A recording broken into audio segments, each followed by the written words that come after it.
President, I noticed in your speech you mentioned many times about ASEAN centrality. You review the TAC, which your father signed, that show the bond of ASEAN.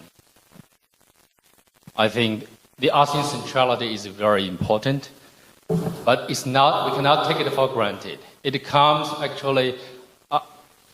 from the ASEAN way, the three principles. First, mutual respect. Second, consensus building. Third, considerate other parties' comfort level. In my words, to put it simply, we can summarize it as three no's: non-intervention, and non-use of force, and non-hyping up hot spots.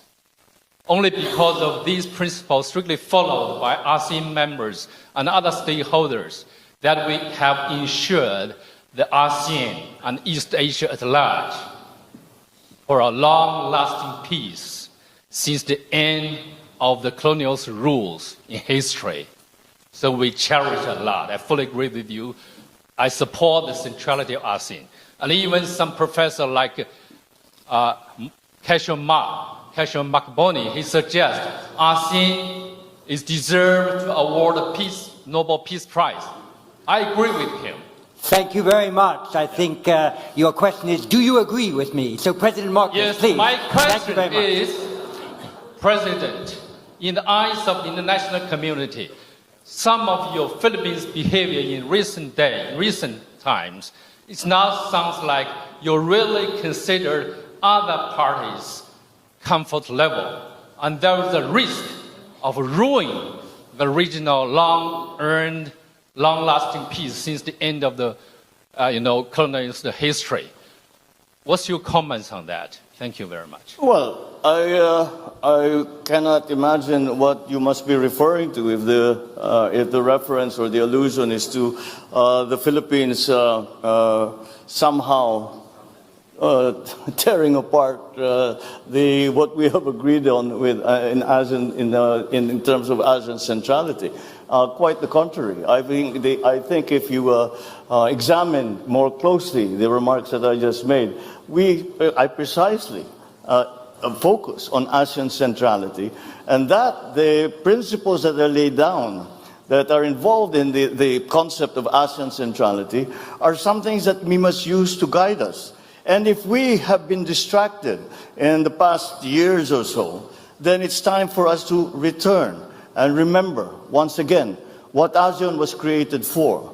And that is to create an aggregation of nations that have very many common interests, and that can be, and that partnerships within that multilateral organization can help each other and help the region. And so the Philippines is still remains true to the principles that were established and upon which ASEAN was born.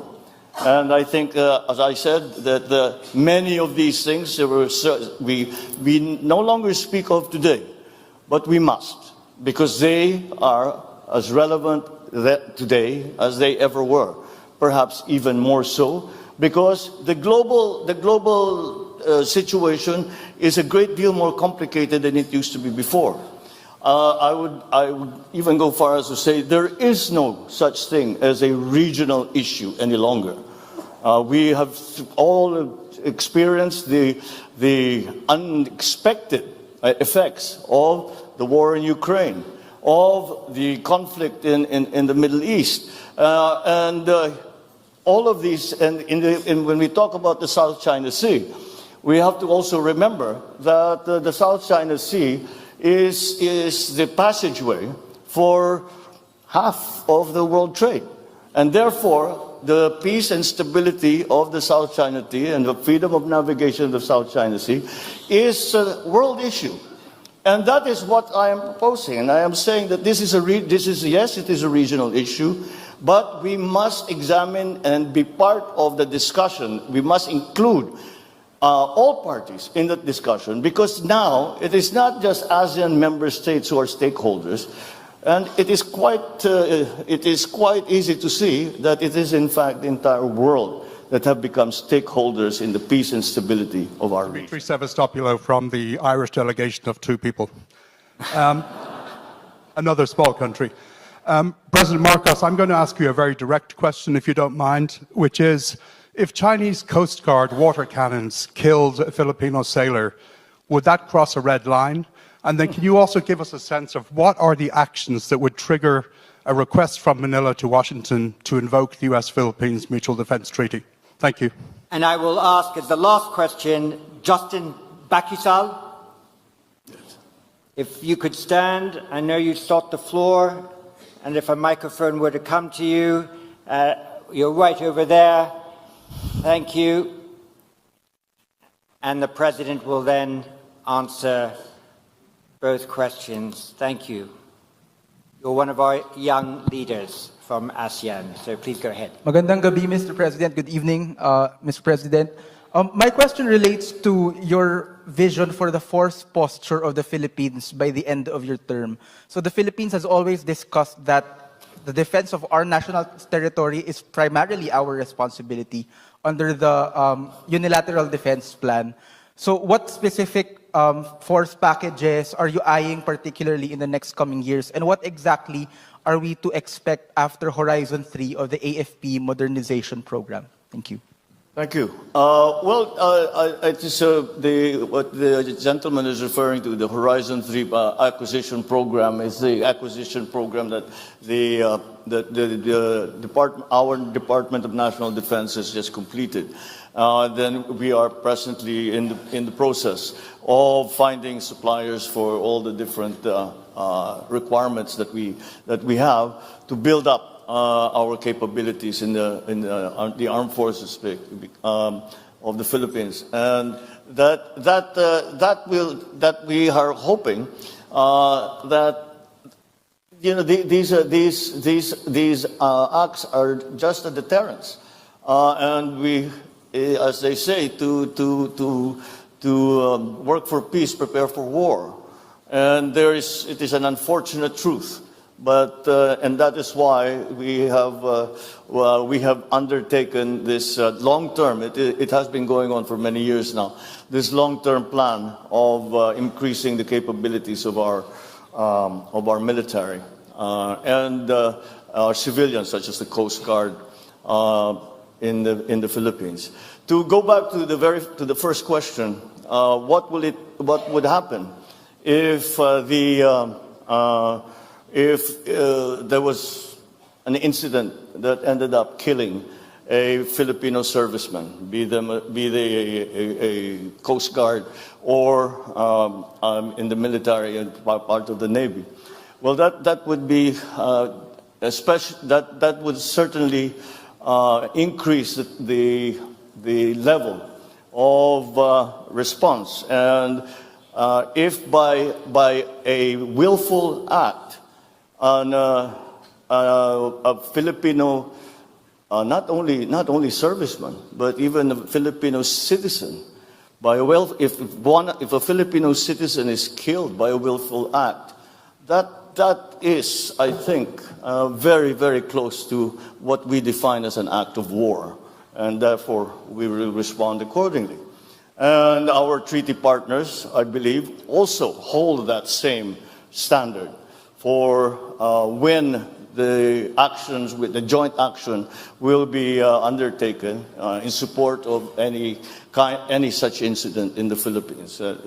Once we already have suffered injury, but thank God we have not yet gotten to the point where any of our participants, civilian or otherwise, have been killed. But once we get to that point, that is certainly, we would have crossed the Rubicon, certainly crossed the Rubicon. Is that a red line? Oh, most certainly it's going to be a red line. We have made a conscious effort to align our definition of our territory and our maritime zones with what international law permits and recognizes. This has been inscribed in Article 1 of our Constitution. As Senator, I was proud to co-sponsor our Archipelagic Baselines Law, which defines the basis of our maritime jurisdictions. As President, I look forward to signing our Maritime Zones Law, which will clarify the geographic extent of our maritime domain. Our efforts stand in stark contrast to assertive actions that aim to propagate excessive and baseless claims through force, intimidation, and deception. In the West Philippine Sea, we are on the front lines of efforts to assert the integrity of the UNCLOS as a constitution of the oceans. We have defined our territory and maritime zones in a manner befitting a responsible and law-abiding member of the international community. We have submitted our assertions to rigorous legal scrutiny by the world's leading jurists. So the lines that we draw in our waters are not derived from just our imagination, but from international law. We have on our side the 1982 UNCLOS and the binding 2016 arbitral award, which affirms what is ours by legal right. In this solid footing and through our clear moral ascendancy, we find the strength to do whatever it takes to protect our sovereign home, to the last square inch, to the last square millimeter. The life-giving waters of the West Philippine Sea flow in the blood of every Filipino. We cannot allow anyone to detach it from the totality of the maritime domain that renders our nation whole.